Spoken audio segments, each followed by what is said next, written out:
नमस्ते। चलिए आज एक ऐसे सफर पर चलते हैं जो वक्त से भी पुराना है। ये एक ऐसी कहानी है जो मुद्राओं में लिखी गई, ताल पर जिंदा हुई और जिसमें आप सोचिए हजारों साल का इतिहास, आस्था और कला सब कुछ समाया हुआ है। तो आइए शुरू करते हैं इंडियन क्लासिकल डांस की ये एपिक 5000 साल लंबी दास्तान। तो ये कहानी शुरू कहाँ से हुई?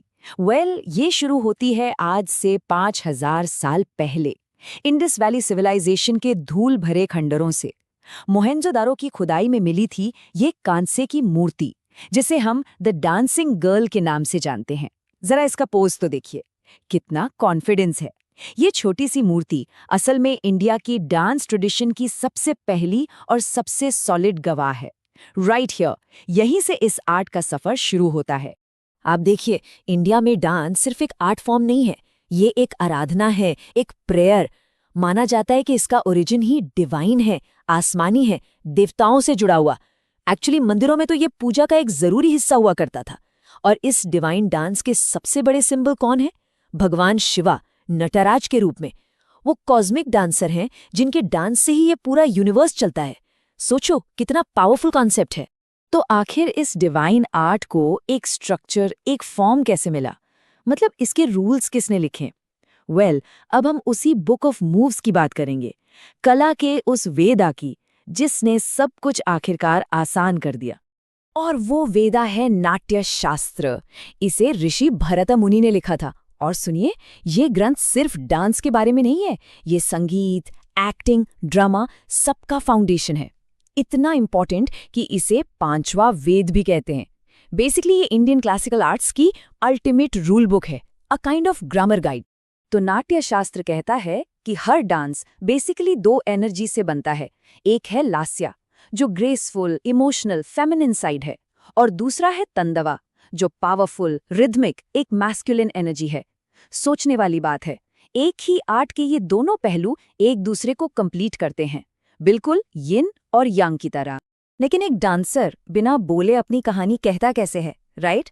उसका जवाब है रस के जरिए। ये रस क्या है? ये हैं 9 बेसिक इमोशंस, जिन्हें हम नवरसा कहते हैं। श्रृंगार यानी प्यार से लेकर रौद्र यानी गुस्से तक, हास्य यानी मजाक से लेकर करुणा यानी दुख तक। बेसिकली ये डांस की लैंग्वेज है, जिसके जरिए एक आर्टिस्ट सीधा ऑडियंस के दिल से कनेक्ट करता है। अब जैसे जैसे वक्त बदला, ये आर्ट फॉर्म भी इवॉल्व हुआ। इसका सफर पवित्र मंदिरों से शुरू हुआ और सीधा पहुंचा राजा महाराजाओं के शाही दरबारों तक। और इस सफर में सबसे पहला नाम आता है भरतनाट्यम का। इसे तमिलनाडु का फायर डांस भी कहा जाता है। सोचो, इसे मंदिरों में देवादासीज ने सदियों तक जिंदा रखा।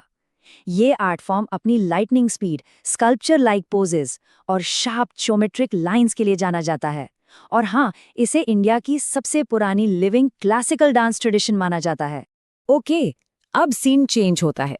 हम मंदिरों से निकलकर आते हैं नॉर्थ इंडिया के मुगल कोर्ट्स में। यहाँ पर डेवलप हुआ कथक। इसका नाम ही कथा यानी स्टोरी से आया है। So it's all about story telling. इसकी पहचान वो इंट्रिकेट फुटवर्क, वो फास्ट स्पिन्स और हाँ, तबला प्लेयर के साथ वो जबरदस्त जुगलबंदी। और अब चलिए सीधा केरला। यहाँ हम एंटर करते हैं कथकली की ग्रैंड ड्रामेटिक दुनिया में। देखिए, ये सिर्फ डांस नहीं है, ये एक पूरा डांस ड्रामा है। इसके आर्टिस्ट्स रामायणा और महाभारत जैसे एपिक्स के कैरेक्टर्स को जिंदा कर देते हैं स्टेज पर। इतना डिटेल्ड है कि यहाँ हर मुद्रा एक वर्ड है और हर एक्सप्रेशन एक पूरा सेंटेंस। तो इन कैरेक्टर्स को पहचाने कैसे? उसके लिए है उनका mind blowing makeup.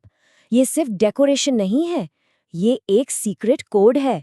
Green colour मतलब डिविनिटी या नोबिलिटी, रेड मतलब रॉयल्टी, पावर, और ब्लैक मतलब ईविल। तो मेकअप देखते ही आपको कैरेक्टर का पूरा नेचर पता चल जाता है। Amazing, right? क्लासिकल डांस की असली खूबसूरती ना इसकी डाइवर्सिटी में है। एक तरफ देखिए भरतनाट्यम की शार्प ज्योमेट्रिक लाइंस, और दूसरी तरफ है ओडिसी का ओडिसी डांस, जिसमें बॉडी त्रिभंगा पोस्चर में एकदम ग्रेसफुली कर्व होती है। दो एकदम अलग स्टाइल्स, लेकिन जड़ एक ही है। लेकिन हर कहानी में एक डिफिकल्ट फेज आता है। हिस्ट्री में एक टाइम ऐसा भी आया जब ये सारे आर्ट फॉर्म्स खत्म होने की कगार पर थे, बट देन कुछ हीरोज आगे आए जिन्होंने इस लेगेसी को फिर से जिंदा कर दिया। हम बात कर रहे हैं 20th सेंचुरी की। जब ये आर्ट फॉर्म्स गुमनामी में जा रहे थे तब कुछ विजनरीज सामने आए। ई कृष्णा अय्यर ने भरतनाट्यम के लिए पूरे समाज से लड़ाई लड़ी। पोएट वीएन मेनन ने 1930s में कथकली और मोहिनी अट्टम को एक नई लाइफ दी। और फिर आई रुक्मणी देवी अरुंडाले, जिन्होंने इस आर्ट को टेम्पल से निकालकर सीधा ग्लोबल स्टेज पर ला खड़ा किया। ये लोग सिर्फ रिवाइवलिस्ट नहीं थे, ये इस कला के एक तरह से रिक्रिएटर्स थे।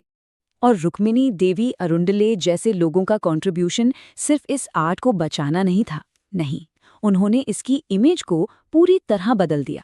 उन्होंने इसे देवदासी सिस्टम से जुड़े कंट्रोवर्सीज से अलग किया और डांस को एक रिस्पेक्टेड मॉडर्न आर्ट फॉर्म की तरह पेश किया, जिसे पूरी दुनिया ने आखिरकार अपनाया।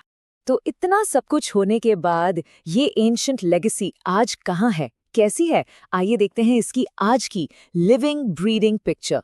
आज इन सभी डांस फॉर्म्स को नेशनल हेरिटेज का स्टेटस हासिल है। संगीत नाटक अकेडमी, जो इंडिया की नेशनल एकेडमी है for music, dance and drama, वो इन्हें प्रोटेक्ट भी करती है और प्रमोट भी। तो कितने हैं ये क्लासिकल डांस फॉर्म्स?